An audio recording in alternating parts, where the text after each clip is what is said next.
Hi everyone, my name is Phil and welcome to PhilDoes3D. I'm a multimedia and 3D artist and I stream on Twitch weekdays from 5 PM Pacific time in the US, 12 PM in Australia and 1 AM in the UK. So let's get up to speed with what we're doing today. As you guys know, we've been working on this garden terrace here. Yesterday we were creating normal maps for the different pieces of geometry. We got most of those, all of the ones that we'd exported done. I'm looking at the model now and there's just a couple of extra pieces of geometry I think could probably, we'll normal map them. We might as well. Things like these banister railings here, which I wasn't sure about at the time last week when we were looking at normal mapping the different bits of geometry, but I think they'd benefit from having normal maps, probably.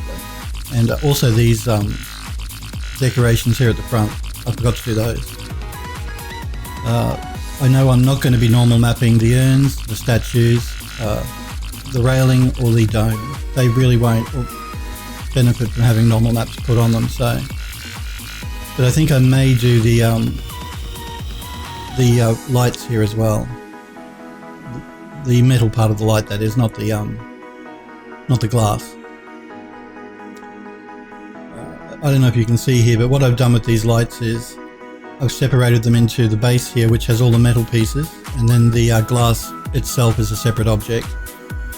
I'm doing it that way so that it's easier for people to change the glass color if they want to with a different texture once it's in view,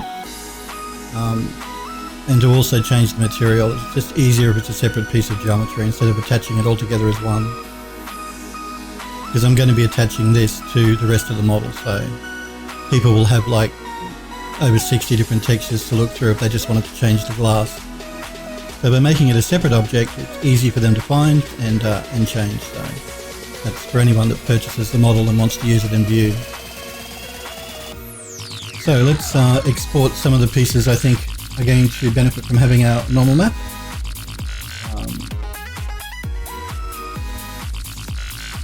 Now I'm trying to remember what I did here with these banisters, how many textures and such I use. So I'm going to open up my material editor and find that banister section.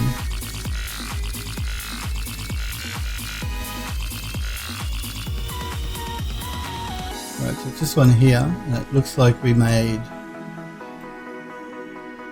four different materials, and I think we did, let's see what the name of this one is. Okay, that's the back banister, I'm pretty sure. So let me just select that so I don't lose my spot here. So we have 4 textures here that we're using for these banister railings. And then I think we created one different texture that we're using around the back here for this large banister section through here. So let's start with the ones at the front.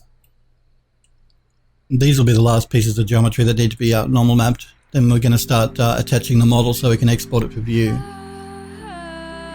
So we have our objects selected. Now they're all attached as one object here. They're not all separate pieces. Now I think what I'll do here is I want to use FBX when I take it into Gnarled to do the normal map. But I'm going to export it as an OBJ and use a separate program to convert it. That's just because the program I'm going to use to do the conversion will create a folder for me and place the PNG files for the textures in automatically. It saves me having to do it manually, so it's just easier for me. Generally though, if you're working with Gnarled, at this stage you'll save out as an FBX file so that you can import it into Gnarled. So I'm doing it as an OBJ, but you should probably use an FBX. So we're going to call it SML column SML column 1. I think that's what it's called.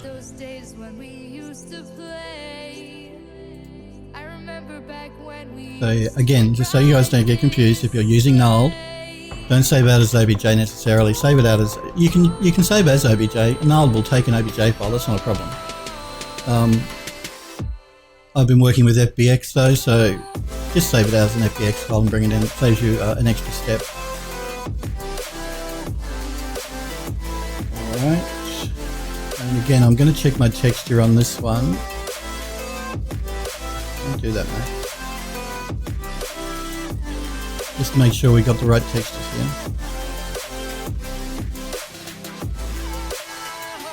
We have it, part of the same row of these 4 different texture maps.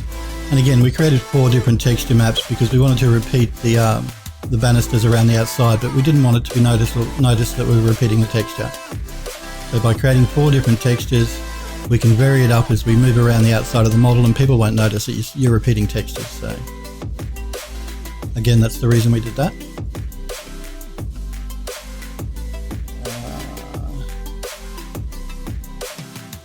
I will export this piece of geometry just simply because it's a slightly different shape than the one at the front. This is a flat, and this one has more of a curve to it, so I'll just export one of those as well. I'm going to call this one column 2.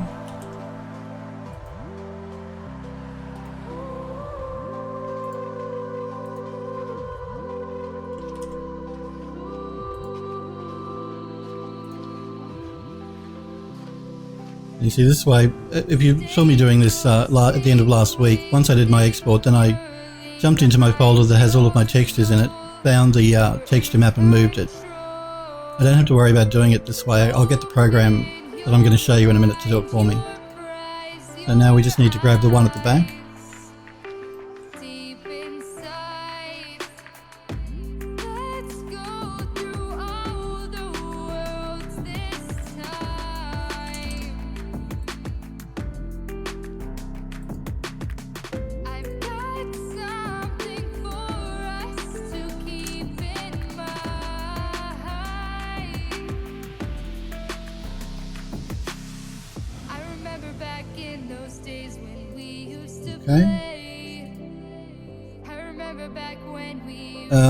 O-Rag looks great, pretty baroque, you know. It says you hope to learn at least to do some landscaping in low poly because you're all 2D. Okay. Oh, so you're saying you want to learn, you're talking about when I go into Eon View, you're going to sort of like, I know a lot of concept guys will render out a still image of vegetation in Eon View and work with that. Maybe is that what you're talking about? You're going to do, or you should do some 3D though. I'm always encouraging people to play with 3D, even if you think you're no good at it. You're not going to get any better if you don't try. So just download Blender because it's free and play around with it. You never know what you might create. 3D can be really good too, even if you don't want to do realistic stuff like you're seeing here. You don't have to. You can do cartoonish type work as well. So you're not limited in. You don't have to make realistic models if you're working in 3D. But thank you, I'm glad you like the model. It is quite baroque, you're quite right. We have our statues here which help to give it that feeling.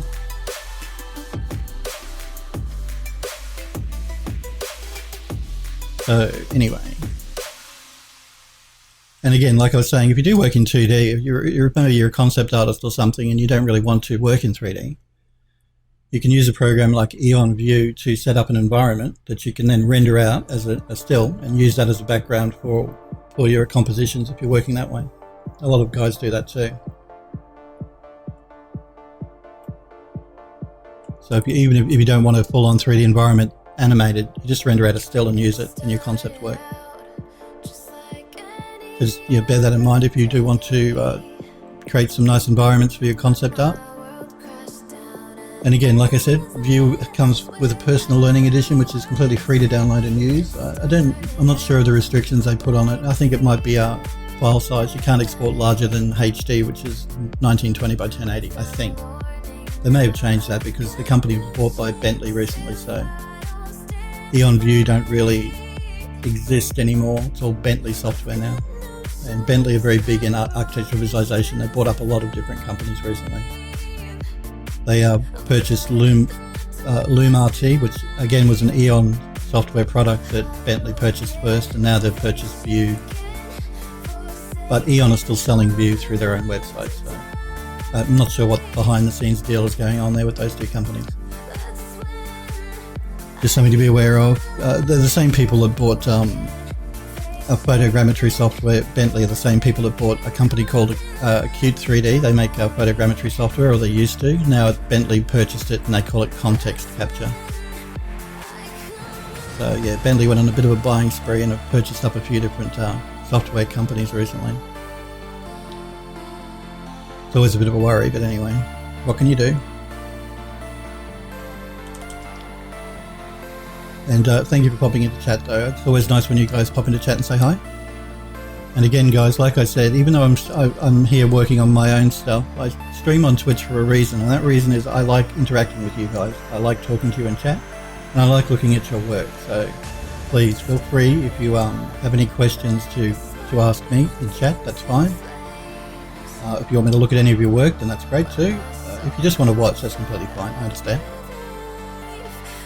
Let's export this piece here at the front.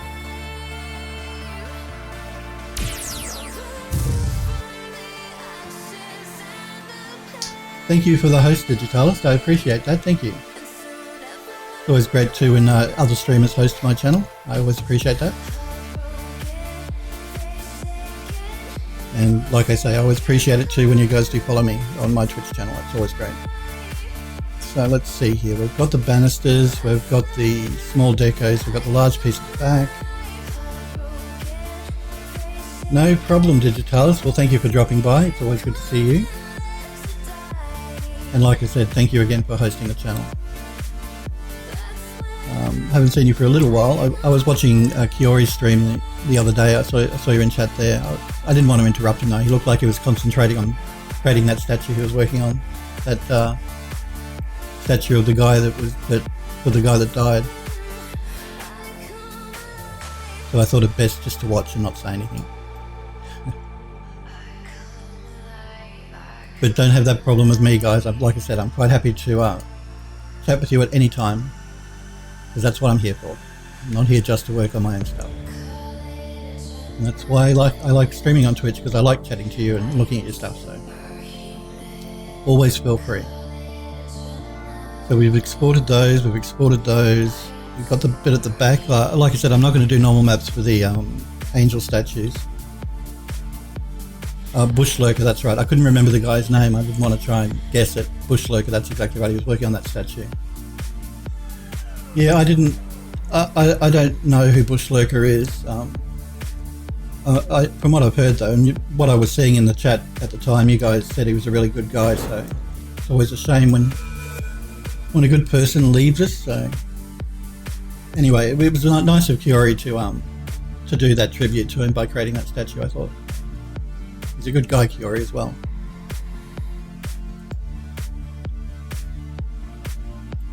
So yeah, again, we're not going to be doing, pardon me, normal maps for the statues or the urns here, just simply because the statues have enough detail modeled into them that I really don't think that having a normal map on them is going to give us much. Yep. A good terrain modeler. Yeah, I heard he did terrains. Yeah, it's very sad. Pardon me for a sec, guys.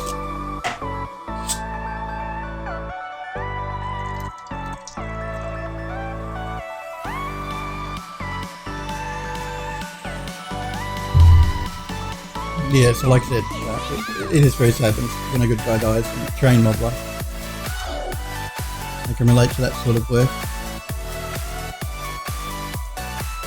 Thank you, Digitalis. I'm glad you like the statue. She's just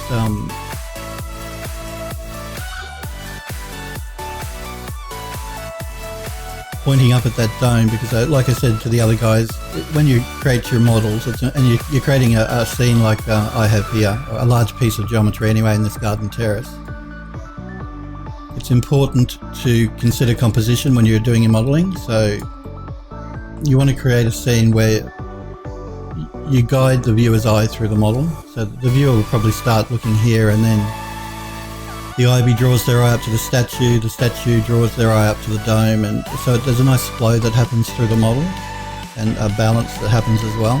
It's always important, and you'll find if you model with that in mind, when you come to do your renders, it'll really help to balance out your scene. But that's another thing that I'll sort of talk about, I guess, when I start creating the 3D environment for this model in view. The importance of balance in creating that scene as well. You don't want to have too much going on one side and not enough on the other, because it'll look a bit odd. Your eye will look at it and think, oh, there's something that doesn't look quite right, and it's generally balanced. So not too much happening on one side and little happening here. You want to go for a balance in your composition. We'll get into that though when I start laying down an environment in view. So I know I wanted to do these light bases as well, so we'll do those.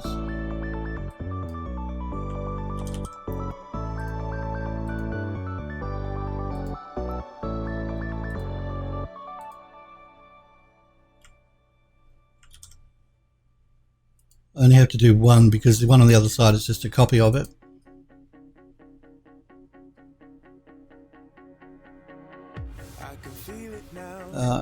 So yeah, I don't need to do this one. This one's just a direct copy of this one, and same with the ones at the back, so I'll just do one of the ones at the back.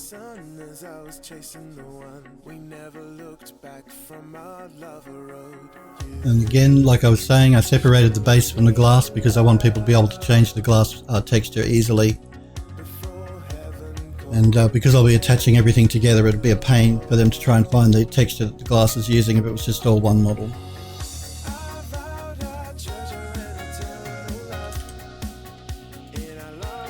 So there is a method to my madness, guys.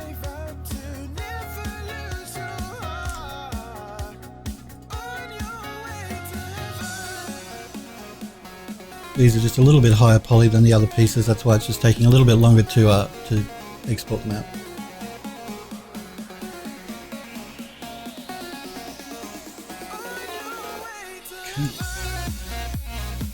Alright, let's jump into this program I'm going to be showing you. This program I don't suggest anyone purchase because there's a few reasons. It was made by a company called Right Hemisphere. It's called Deep Exploration. Now the Right Hemisphere was sold to another company called SAP Visual Enterprises.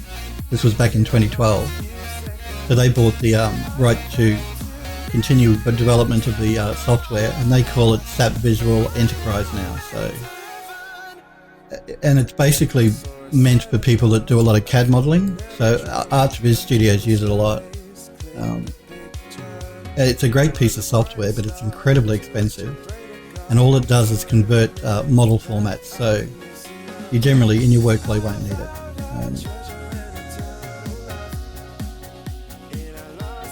I just have a problem here because I can't see my chat. Just give me a minute. Models. I haven't actually used this software on stream before, and so I don't know whether it's going to crash. No, there we go. Right. So I'm just going to move my some of these tabs out of the way for a minute. All right. And all I'm using this for is to load in the OBJ and save it as an FBX. Like I said though, if you're working in Max, my advice would be just to save it directly out as an FBX, or load the OBJ into Nulled if you're working with Nulled. I'm going to export my model though, so I'm not going to go into details of what this program is because, like I said, I really don't suggest you purchase it. It's not necessary.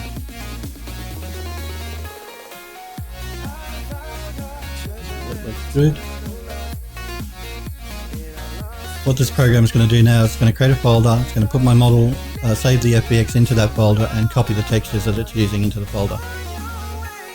And that's all I'm using it for, just so it does it automatically for me and I don't have to do it manually.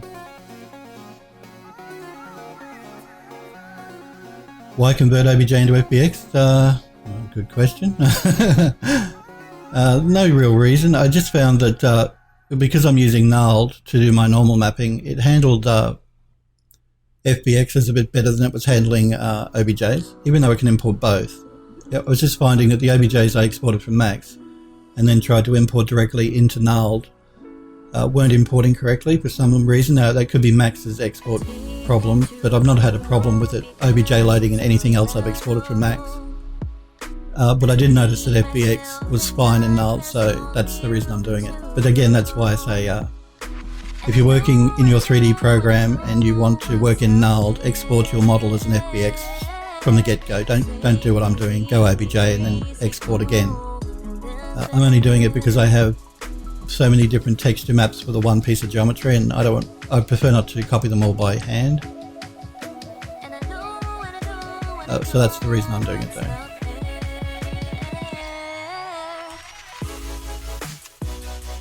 It didn't create my folder for me, which is a real annoyance. Yeah, so all the program is doing is saving it out and copying my textures automatically for me.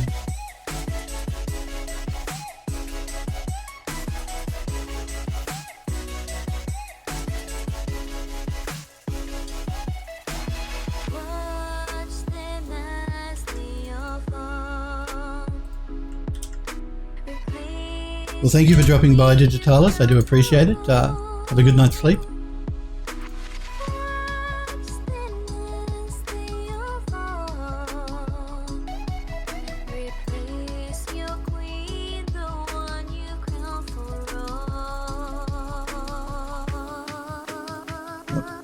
And again, FBX is used default to using a PNG texture. Whereas you guys know I generally work with Targa, TGA. But I will be converting my textures to JPEG before I render in View, so I keep the Targa files on my original file. I convert to JPEG because I sell these models, and Targa files can be really large in file size, whereas JPEG is much smaller, so it's easier for people that might purchase the model to download it.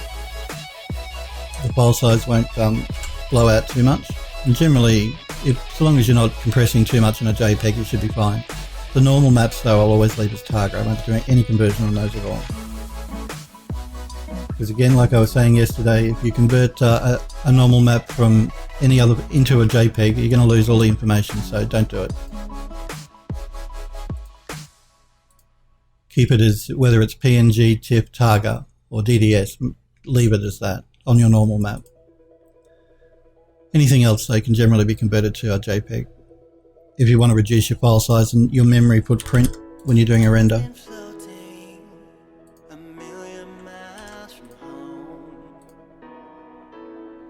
Again, though, that's just for me, because I sell the model online. I don't want a huge file size. I'd always recommend sticking with the best texture format you can, and JPEG is not lossless like Target, so you will lose some information when you do the conversion, so it's why it's always generally better to stick to the original file if you can to do your renders. You'll just get better, you won't lose any information if you do a conversion. That's really all we needed this program for, so I'm going to close it down. I'll move my tabs here for a minute. So we're done with that. Let's jump into Gnarled. So before we jump into Gnarled, I'm just going to check my my exports here.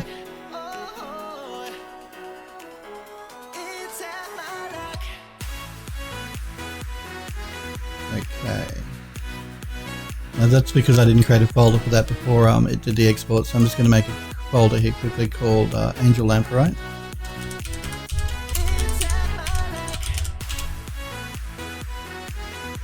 And you see that actually uses more textures than people might realise. That that's the lamp that the angels are holding in their hand.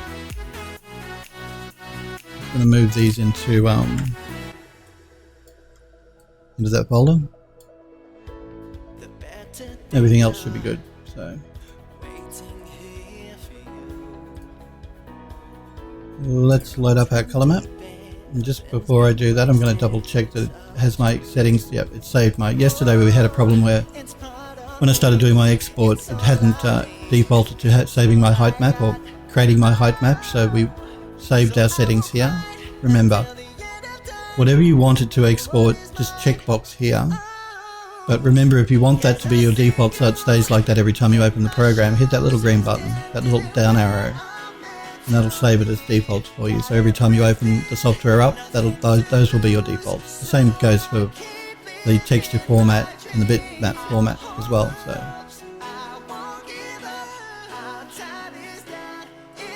let's open up our color map.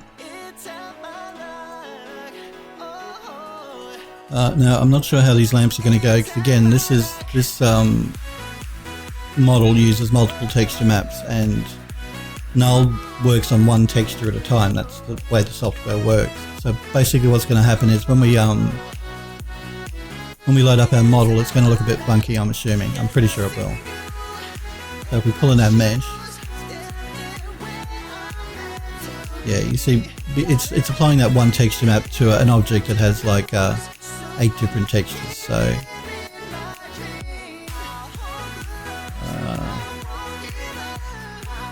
what you could do if you didn't like working this way, and like I said, it's not really a problem for me, I can do it bit by bit, but if you wanted to see everything together at once, I can show you a way in Max that you could do that. Basically what you'd have to do is do a render to texture, which is what you see me do multiple times while I've been working on that garden terrace. Just wondering whether we should do that. No, these texture maps should be pretty small. I don't think it will be a problem. I'm just going to check what size they are.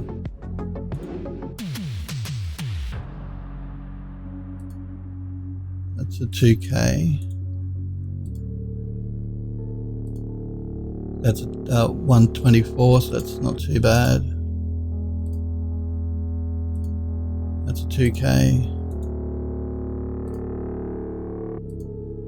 That's 124. 124. Yeah, generally, I was going to say if I was using really large textures, I'd render it out to one texture, but because most of them are only 1K, I don't think it's going to be a problem. And I can work around this problem with the multi-material. So basically this texture is for this iron piece here in the middle. So that's what I'm going to concentrate on when I'm working on my normal map here for this piece of the model. I'm going to make sure I choose the right export path here though. Angel lamp. Let's play with our values a bit. Again, really large detail, it's not going to benefit from. Remember, we're not worrying about all the rest of the model, we're only worrying about this ring section through here at the moment. Because that's what this texture is for, just this ring. Yeah. And like I said, when I'm adjusting my normal maps here in Null, I look at the model, I don't necessarily look at the normal map. I want to see what it's going to look like actually on the piece of geometry. So the other good thing, of course, about us keeping our textures separate and not making it one texture is we can adjust it for each piece differently, so we don't have to use the one normal map for every piece of the geometry of every texture. We can tailor it a bit more by keeping them separate.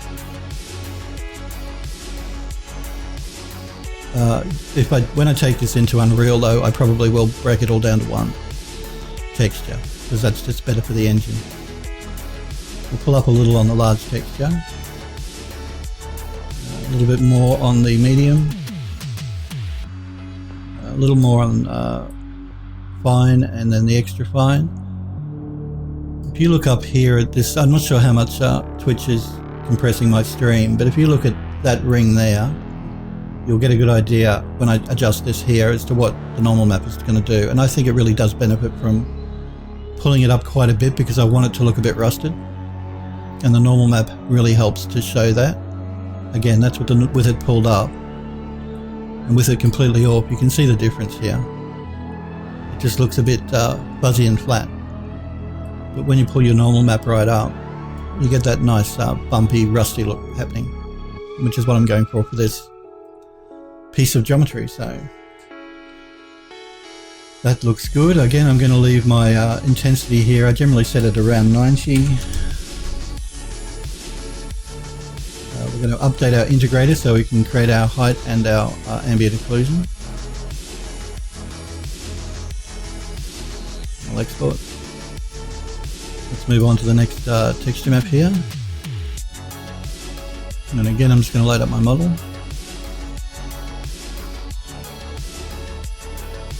Okay, let's find what that piece is for.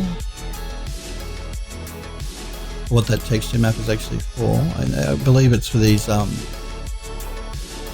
curved pieces here around the outside, that metal work through here. That's what that texture is assigned to, so let's look at that. And it's the same texture on all of them.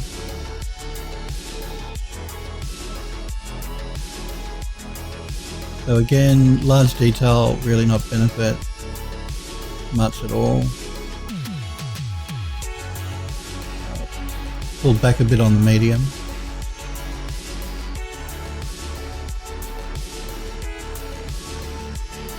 I'm going to pull up a bit more on the fine detail, and also think I might bring up the intensity as well. Not too much. We'll go to 110 here on intensity. And again, remember, it's only these rings we're worrying about here, this metal work, not the rest of it. So let's update our integrator and export. Move on to the next texture map. Handle.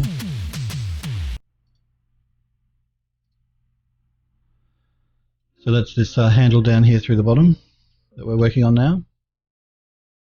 It actually goes right up to about here, so it's all that section of the model there.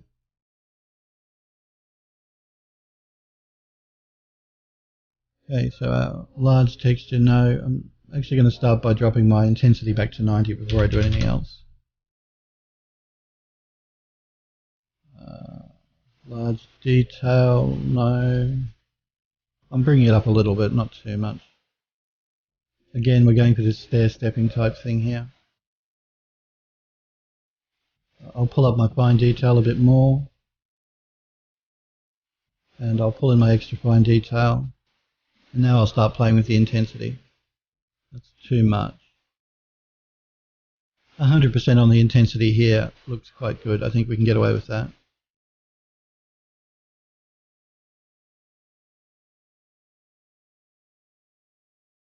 That should be fine. Update our integrator and do an export. Okay, let's load up the next model, which is the lamp bottom. Next texture, I should say, not model. Lamp bottom. Okay. I'm going to pull back on my intensity to 90 here. Trying to see where that is. Where is that? Okay. I think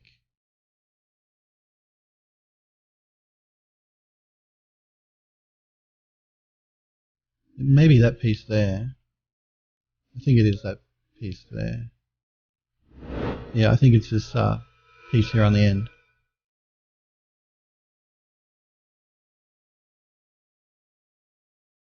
So large, extra large, not really giving us anything.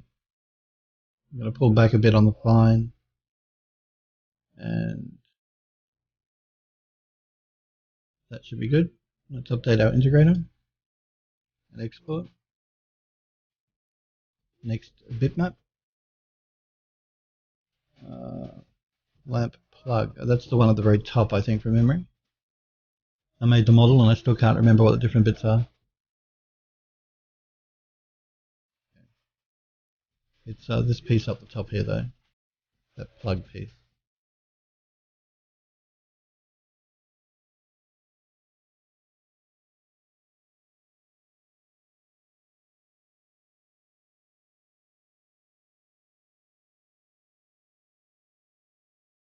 That should be good.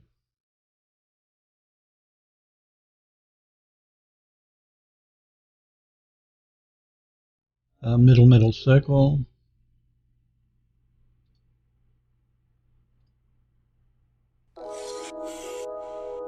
And again, this is not a problem with the program with this FBX model. It's because the program is designed to only work on one texture at a time. And this is a multi-texture model, multi-material model. So it's nothing the program is doing wrong. It's just the fact that it's only designed to work on one texture at a time. Okay, I believe this is this piece through the middle here that we're looking at.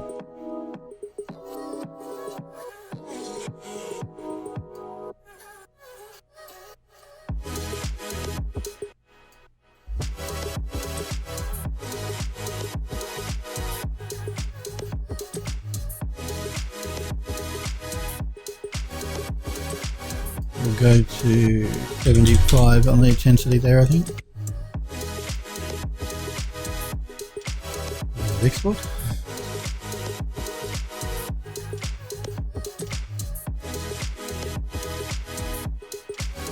Middle top circle.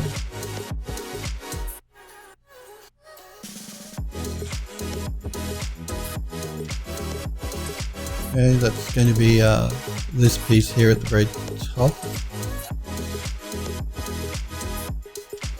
I believe it's mainly these spiked pieces as well. It's not actually the center of it, it's just the spiked sections here. Yep.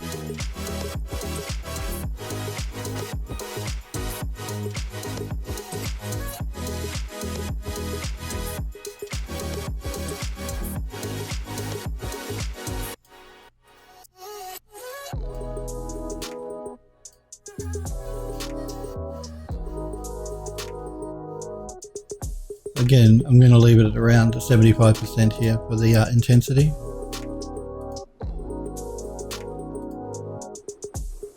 I really wish it wouldn't open up the dialogue in the middle of my two monitors, it's really annoying. Middle top single ring.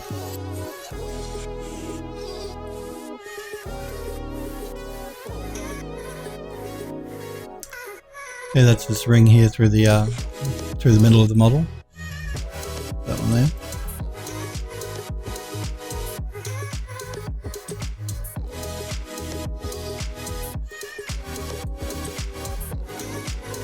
I'm actually going to pull back a bit on the large and extra large detail.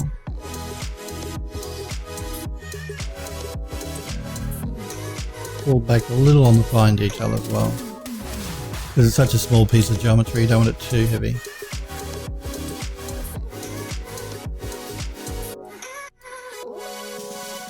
Okay, small deco. Okay, I know from the texture what that's going to be in the model, and that's these pieces here in the middle that stick out, those sort of jutted out pieces there and there. They run all the way around the outside of the model.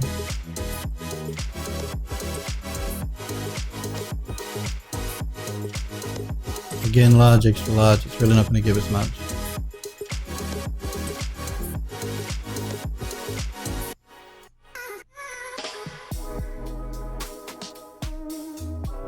Update our integrator.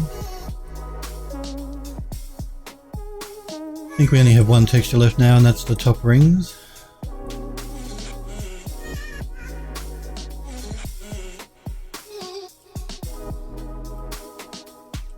Okay, and that is these rings through here and through here. Not the rest of it, just the ring section.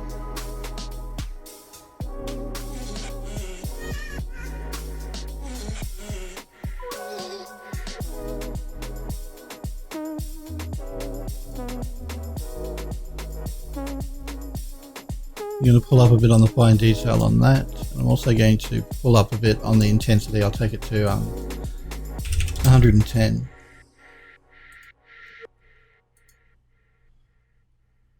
Okay, let's move on to the next model.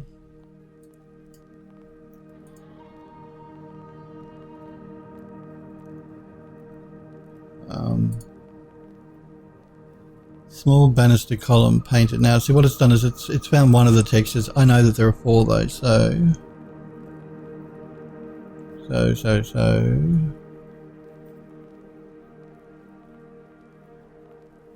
let's work with this one to begin with.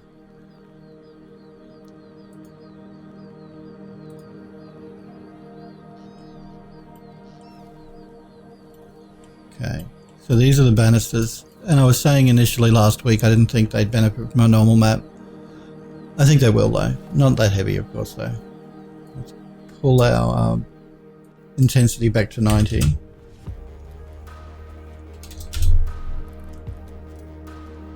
And pull down on our large and extra large detail. We'll pull back a bit on the medium detail. The fine detail and the extra fine detail I'm going to start pulling up until it just looks right. Probably just around the halfway mark here. Again, I'm going for that pitted look because that's stone, but not too much. You don't want it to look too heavy. I think though that will work okay. We might pull back on the intensity just a little to 80.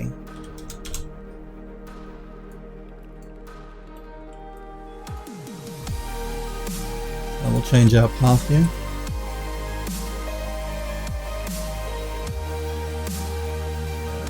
Small column 1. And again, I'm changing my path because I have each model in its own folder. If you just work in one folder for all your textures, you don't have to keep changing your path. I just like to keep things a bit more organized. Update the integrator.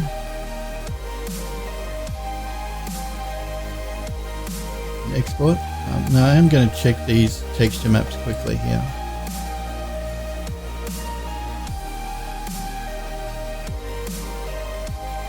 So this is called Small Banister Columns Painted. Yeah, so I did know that's the one there. We've got 3 more versions of that, so I do want to load these in as well.